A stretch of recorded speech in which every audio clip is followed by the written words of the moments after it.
This is Odeean here. Today I'm looking at the 8th wonder of the world, S.H.Monsterarts, King Kong. King Kong's box is pretty standard fare. Nice pictures of the toy, poses on the back showing the accessories, and an ugly up-close shot of his mug. Let's have a closer look at the figure. So here's King Kong. And the first thing you'll notice, which is different from a lot of Monsterarts, is that he actually has a display base with an arm to hold onto him. Now it's not really necessary to have this. He can pretty easily stand up without it.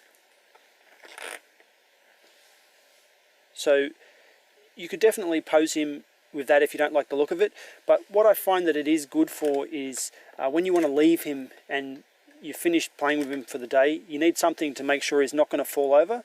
And that's really what the display stand is giving you. Just that peace of mind that you're not going to have such a heavy little piece of plastic fall down and break something else.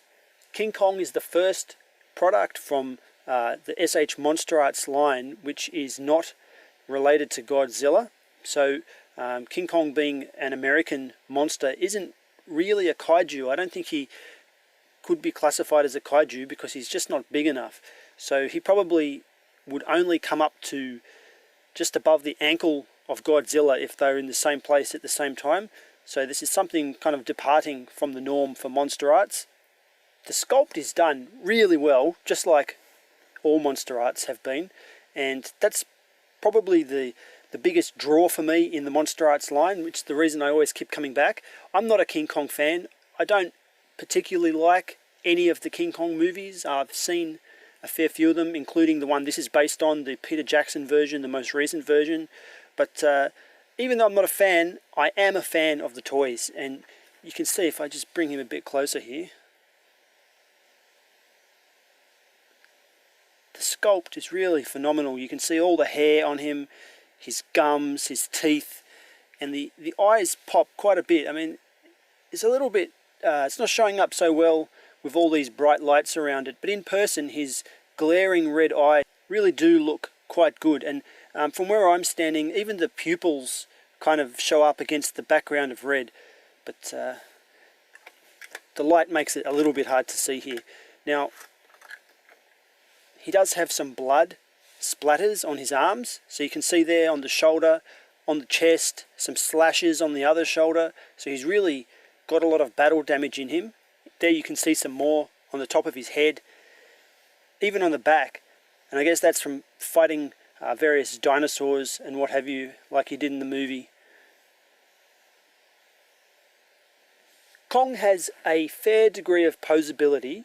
There is one part that I'm not really satisfied with, but we'll get to that. Let's put the stand aside. So starting with the head, we've got this side to side, up and down. It's not really a ball, it's sort of on a track. Good degree of motion at the base of the neck. The head does have a little bit of rotation, but that's not actually meant to be there. That's just the connecting point for the alternate faces. We've got in and out at the shoulder, backwards and forwards, bicep rotation, double jointed elbow. You can see there that the double joint lets you get a good range, although it can look like he's got a little bit of a bendy arm.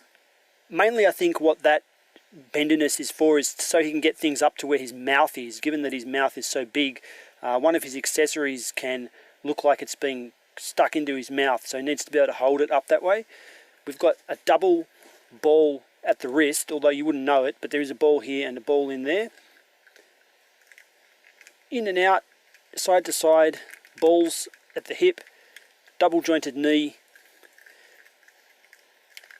and he can bend right back like that, move side to side, so he can have a sort of howling up pose. That's pretty awesome. That's another thing where the stand kind of comes in useful. If you want to put him in off balance poses like that, the stand is really what you need.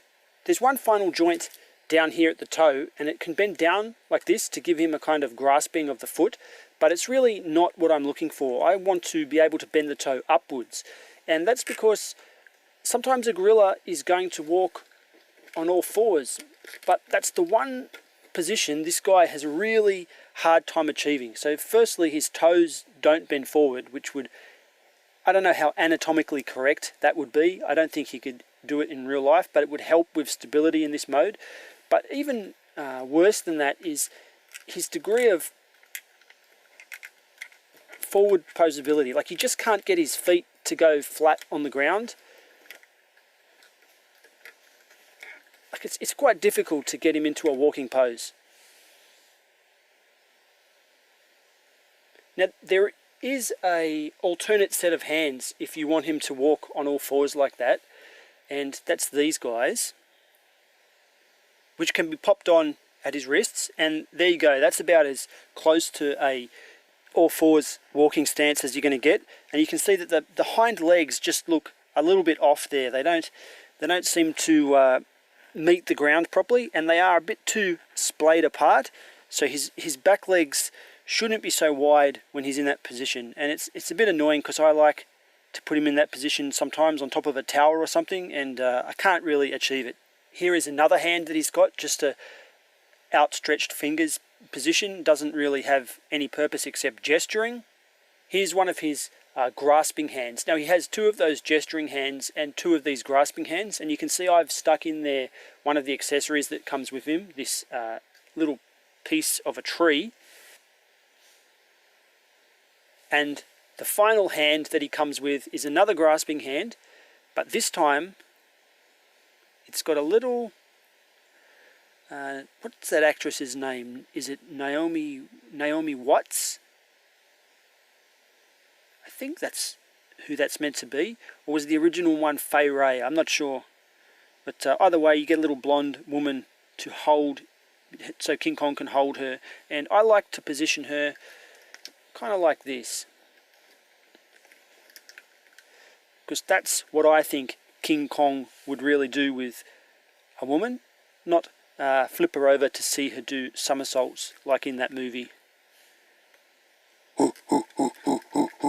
If for some reason you don't want King Kong to eat his lovely little girlfriend there, we have the ability to pop off the face, and that's what you can see underneath, just a little socket.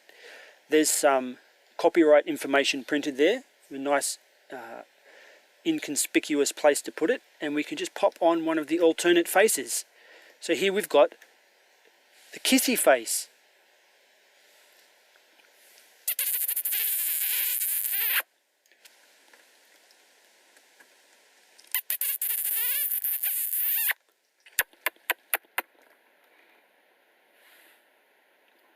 Maybe it's that.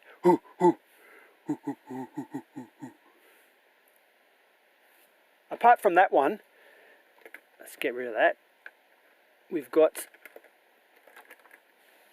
just a plain angry looking face with no growling, no kissing, just a nice kind of neutral, unhappy pose. And that's pretty good face too. I think that face is my second favourite.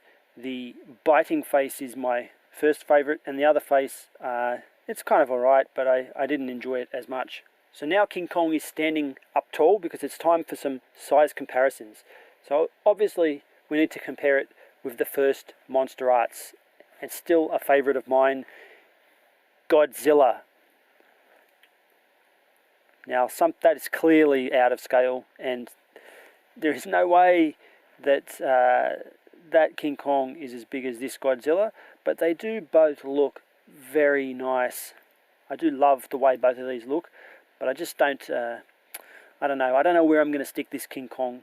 I've found that one place he looks good is on top of the display case for DX Mazinger Z, because that can look like a skyscraper, the top of a building, and I think it looks good to pose King Kong on top of something like that, but not with Godzilla, not at least this smaller Godzilla. But that's really another Japanese thing. If you're more into American Bandai products, here's a Mothra. And something, well, speaking about American comparisons, here's another monster from America. I think American designed monster. Spike from Gremlins. Now, his colour isn't turning up right on my camera. I don't know what the cause of that is, but he's looking really yellow. That's kind of weird. But anyway, these guys look pretty good together. My final thoughts: definitely worth picking up. It's about roughly $60. It's a really nice action figure. If you want a King Kong, it's probably the best King Kong. Although, as always, I like to get a bigger version to be my kind of main display piece. With Godzilla I had that with some of the X Plus. King Kong, I'm not sure what the biggest version of him that looks good would be, but I don't think I've got any real interest in branching out into various King Kongs, so this guy, for now at least, is going to be my #1 King Kong. He looks really good. There's a lot of emotion in the sculpt, in the different faces. There's a lot of emotion in the posability and the stances that you can get him in when he's on your shelf. If I had any complaints, it probably would be that he's primarily been designed as an upright figure, and they've kind of departed from a more natural gorilla stance. But it doesn't really matter. We've got the stand on the shelf. He looks good either way. The stand itself, I do have a bit of issue with the stand. It's pretty decent quality, but these little pieces that are supposed to grasp onto King Kong's waist really pop out far too easily and limits their usefulness just how easily they pop out. It would have been better if they screwed in or pinned in, or even if they had just thicker plastic attachments, because they do come out pretty easy. So anyway, I can recommend him. This has been my video review for S.H.Monsterarts' 8th Wonder of the World King Kong. I'm odeean, and thanks for watching. Dun, dun, dun, dun, dun, dun, dun, dun, dun, dun, dun, dun. Ooh, ooh, ooh, ooh, ooh, ooh.